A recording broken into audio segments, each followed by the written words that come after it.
আল্লাহ সুবহানাহু ওয়া তাআলা কোরআনে বলতেছে আল্লাহর রহমত থেকে কখনো নিরাশ হইও না। তুমি কেন নিরাশ হয়ে বসে আছো? হ্যাঁ, হতে পারে তুমি 5 বছর নামাজ পড়ো নাই, দাঁড়িয়ে রাখো নাই, পূজা করো নাই, 10 বছর হতে পারে, 20 বছর হতে পারে, 50 বছর হতে পারে, 80 বছর হতে পারে, 100 বছর হতে পারে। Doesn't care.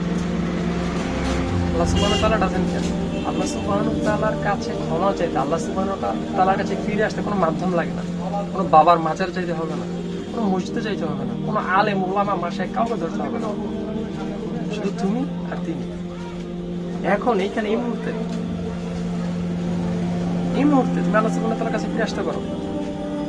আল্লাহ সুবহানাহু ওয়া তাআলা কোথায়? ফাইন্নী করিব, তিনি অতি নিকটে, অতি নিকটে।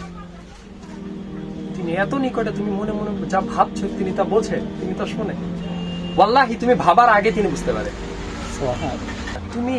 তুমি শুধু তোমার হৃদয় থেকে, শুধু তুমি আর আল্লাহ সুবহানাহু ওয়া তাআলা, তোমার হৃদয় থেকে বলো ইয়া আল্লাহ। আল্লাহ সুবহানাহু ওয়া তাআলা সাথে সাথে উত্তর দিবে ইয়া আব্দি, বলো তোমার কি চাই। তুমি বলতেছো যে আল্লাহ আমাকে মাফ করে দেন, আল্লাহ বললো যে অবশ্যই আমি তোমাকে মাফ করে দিলাম। সুবহানাল্লাহ।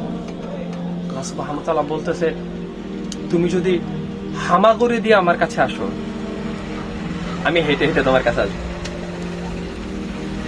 আল্লাহ বলতেছে তুমি যদি হেঁটে হেঁটে আমার কাছে আসো, আমি দৌড়ে দৌড়ে তোমার কাছে আসবো। তুমি যদি উহুদ পাহাড়, তুমি যদি আসমান এবং জমিন সমান গুনাহ নিয়ে আসো, তোমার গুনাহ যদি সমুদ্রের ফেনার সমানও হয়ে যায়, অগণিত অগণিত অগণিত বড় বড় গুনাহ নিয়ে আমার কাছে আসো, আল্লাহ সুবহানাহু ওয়া তাআলা বলতেছে আমি আসমান এবং জমিন সমান ক্ষমা নিয়ে তোমার কাছে আসবো। আল্লাহু আকবার। তুমি আমার কাছে তওবা করো, আমি মাফ করে দিব। খালাস, আল্লাহর দয়া থেকে কখনো নিরাশ হও না। হইতে পারে 100 বছর তুমি নামাজ পড়ো না, ডাজন্ট কেয়ার। এই মুহূর্তে তুমি ফিরে আসতে পারো, ফেরত আসো, আল্লাহ সুবহানাহু ওয়া তাআলার কাছে ফেরত আসো। ভাই তোমরা কেন বুঝতেছো না আল্লাহ সুবহানাহু ওয়া তাআলা আমাদেরকে ভালোবাসে? আল্লাহ সুবহানাহু ওয়া তাআলা আমাদেরকে সত্যিকার অর্থেই ভালোবাসে, এবং আল্লাহ সুবহানাহু ওয়া তাআলা ছাড়া কেউ আমাদেরকে সত্যিকারের ভালোবাসে না।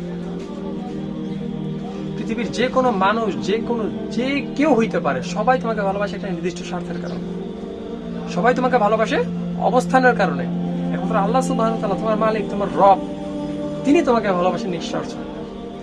তার আর তোমার ভালোবাসার মধ্যে আর কিচ্ছু নাই, কোনো প্রতিবন্ধকতা নাই, কোনো সেতু নেই। কাম ব্যাক টু আল্লাহ। আল্লাহর কাছে ফিরে আসো, খুব বেশি দেরি হয়ে যাওয়ার আগে।